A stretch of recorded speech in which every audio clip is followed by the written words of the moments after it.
गाण्याचं कुठं पोरगीत नाही भेटली गाण्यात. कधी कधी असं मम्मीला वाटतं की तिला पण नाही का की याची कोणतरी गर्लफ्रेंड असेल हा सांगत नाही मला. तर रात्रीचा मी फोन घेऊन बसलेला असतो, मी जस्ट व्हिडिओचा विचार करत असतो की उद्या काय व्हिडिओ बनायचा, उद्या काय. तर मम्मीला असं वाटतं की हा कोणासोबत तरी रात्रीचा एवढा लेट पर्यंत जागा असतो, बोलत असतो. माझ्याकडे ते येऊच नको, माझं काय नाही. हा हे हा लहान आहे, ह्याच्या घरी तर ते सगळे सीनच नाही. मी दुसरे आहेत पण ते लय खूप सिक्रेट आहे, डीप आहेत एकदम, ते नाही सांगू शकत मी सोशल मीडियावरती, कारण मग परत त्याची मम्मी मला फोन करेल आणि शिव्या देईल. आम्ही जेव्हा लग्नाच्या वयात आलो तर तिथला नक्की विचार करू, तू आम्हाला सेंड कर कोणत्या ऍप, तोपर्यंत तुझं लग्न पण झालेलं असतं. इंस्टावरच्या पोरी नको.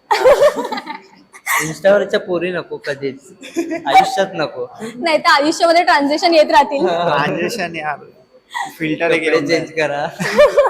कशी पाहिजे तुझी वाहिनी? एक सांग